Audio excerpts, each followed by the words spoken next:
Vine Dewi. Oke, jempol oke. Selamat nonton kakak. Jangan lupa subscribe. Aji.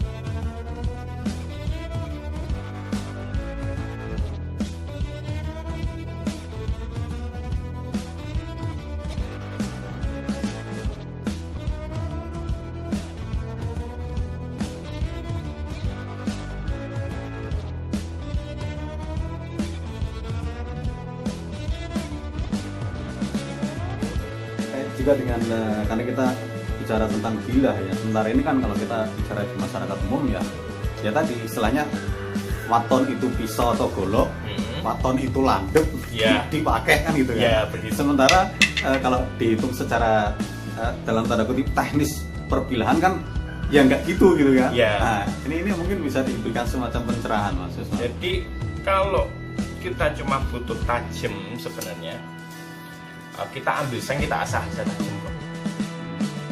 Pertanyaannya adalah seberapa tahan ketajaman dia, seberapa lama seng itu bisa mempertahankan ketajamannya. Nah, pisau yang didesain secara spesifik pasti sudah melewati berbagai banyak pertimbangan desain. Salah satunya pemilihan baja, pemilihan geometri. Semisal seperti ini Mas, yang sebelah sini ini geometrinya flat, dia bevelnya ini rata dari punggung ke hampir ke mata pisau, ini main bevelnya ini rata. Ini istilahnya flat bevel, full flat grind disebutnya. Terus ada micro bevelnya, ini dengan pertimbangan agar mengasahnya gampang, bagian yang dikikis sedikit gitu. Nah, sementara untuk golok yang ini dia lebih ke convex. Convex itu dia cembung dari punggung ke mata pisau, dia cembung, jadi dia tidak rata. Nah, kalau pisau-pisau tradisional lebih banyak geometrinya seperti ini karena lebih mudah diasah juga sebenarnya. Kalau bagi saya pribadi, untuk teknik asah saya lebih menyukai golok convex karena dia lebih mudah diasah. Karena micro bevelnya luas gitu. Karena tidak ada micro bevel. Oh, malah nggak ada ya? Tidak ada micro bevel. Kalau ini memang dipisah. Tapi kalau ada micro bevelnya, karena micro bevel itu kan kecil sekali, kita ngepas untuk bisa pas sudutnya ke permukaan asah. Misal kita pakai batu asah, itu kan susah untuk konsisten. Iya. Sementara untuk golok convex, kita bisa merasakan, oh ini sudah nempel, oh ini belum nempel. Karena faktor kecembungannya tadi ya. Karena faktor kecembungannya tinggal kita sesuaikan sedikit. Dirasakan gitu ya. Betul, dirasakan dengan ujung jari bisa. Misal ini media asah, tinggal dirasakan dengan ujung jari. Oh ini bagian mata bilahnya sudah nempel ke media asah, tinggal digesek begitu. Nah, masing-masing geometri itu juga mempengaruhi kepada kekuatan bilah itu sendiri. Nah, salah satu geometri semisal holo itu, kalau zaman dulu itu kan ada silet yang bisa dilipat itu, yang masih harus diasah manual di tulang jepit. Itu kan dari punggungnya itu kan tebel, tapi kemana kan tipis seperti itu. Untuk geometri holo itu bisa ketajamannya bisa maksimal sekali karena resistensi terhadap media potong itu sangat rendah. Nah, tetapi nilai minusnya adalah untuk geometri holo itu dia rawan cuil. Karena getas gitu Mas ya.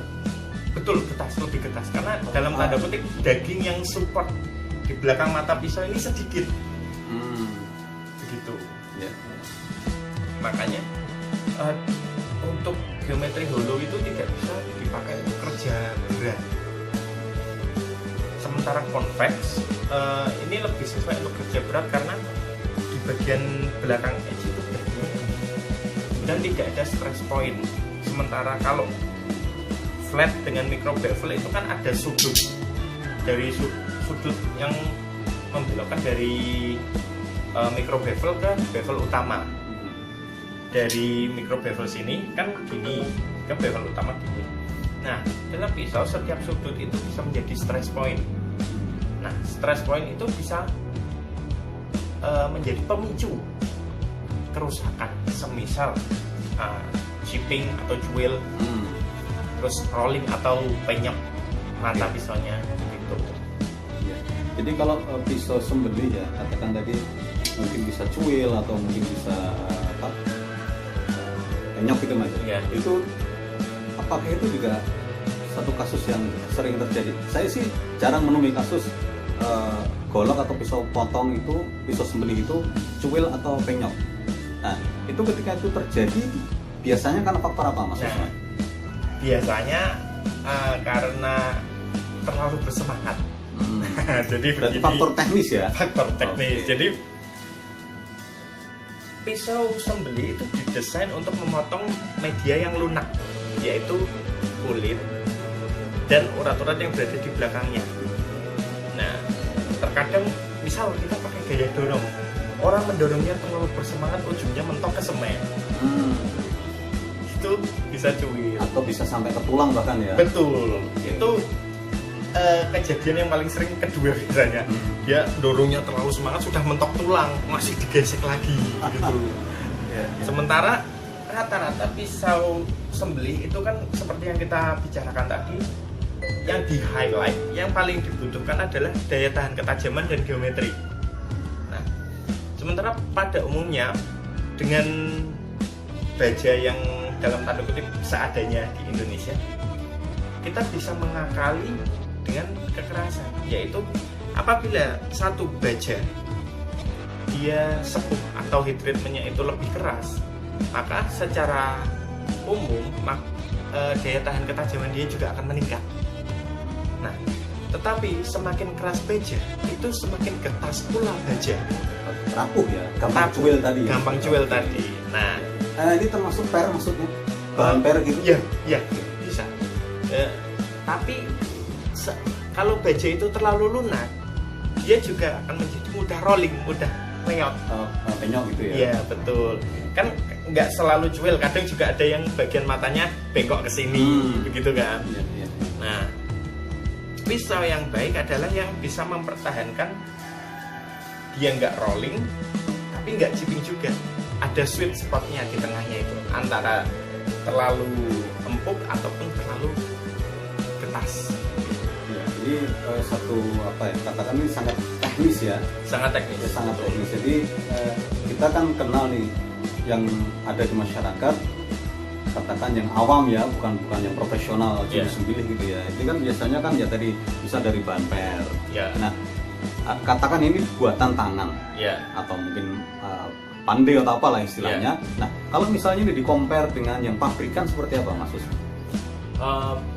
Kita ngomong konteksnya sembelih ya. Jadi kita ambil contoh pabrikannya semisal Tramontina atau Victorinox Wibo aja, karena yang banyak dipakai di sini dua pisau itu.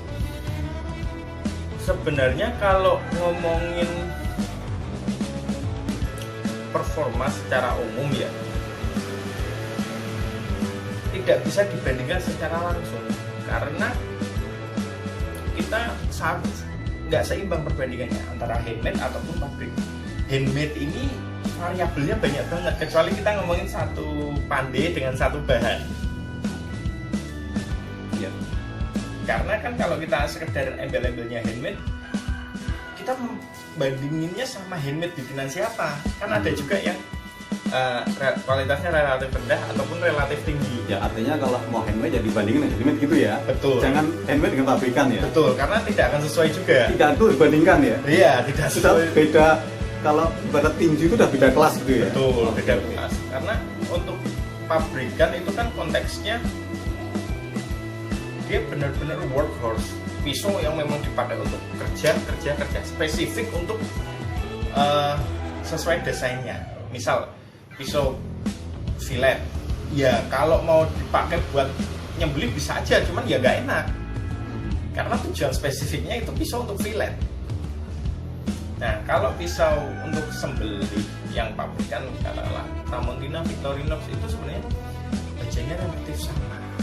Cuman perbedaan minor itu ada di bentuk, Desain ya. desain, terus ergonomi, kenyamanan di genggam, lalu heat treatment.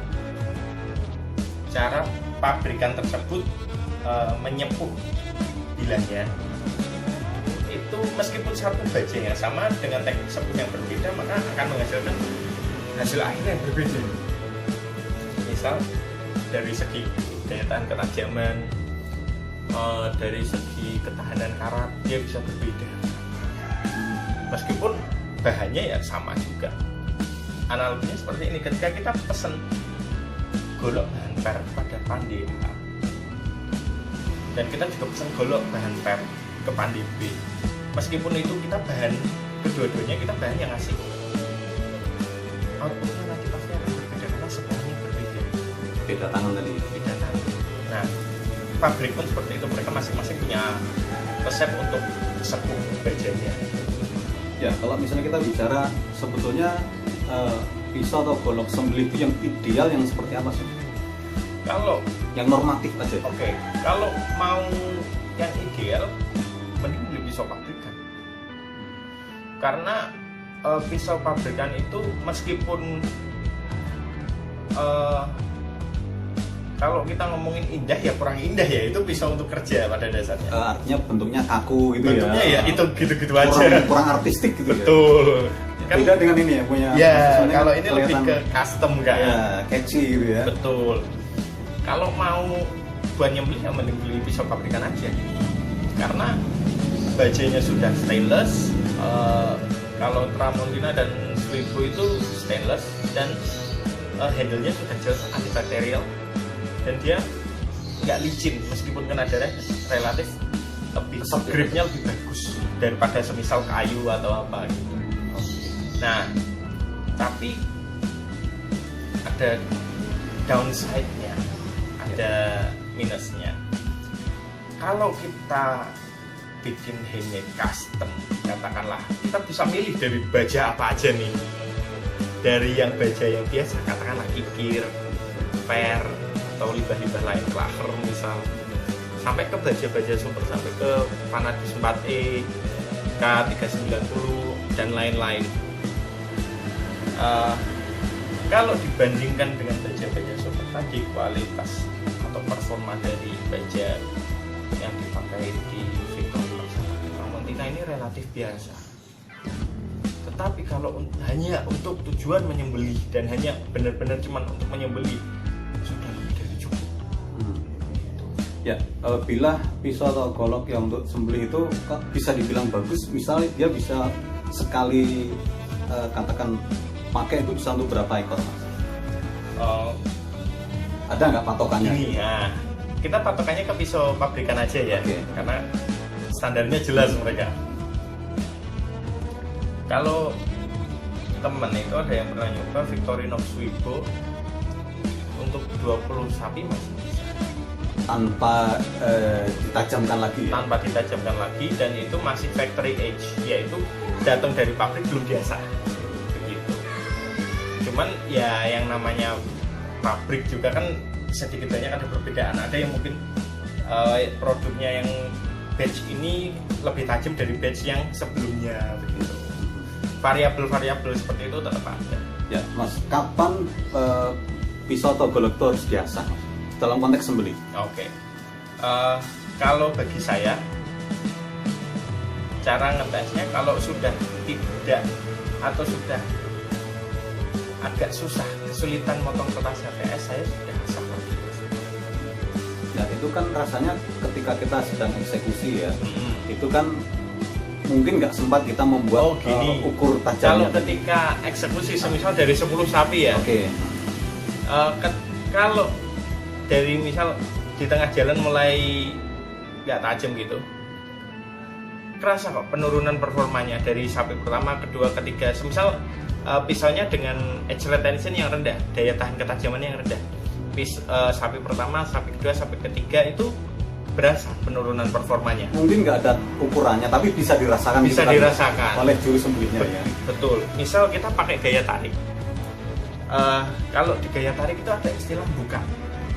Jadi ketika pertama si leher sapi itu mulai membuka luka, itu istilah buka. Nah, kalau bukanya udah rada kesulitan, tandanya udah perlu biasa. Begitu. Yang paling simpel gitu ya. Meskipun kita masih bisa lanjut terus pakai ketajaman seperti itu bisa, tetapi kan balik lagi ke tuntunannya, pisaunya setajam mungkin seharusnya. Setajam yang kita bisa bikin dia tajam itu setajam apa gitu loh. Gitu.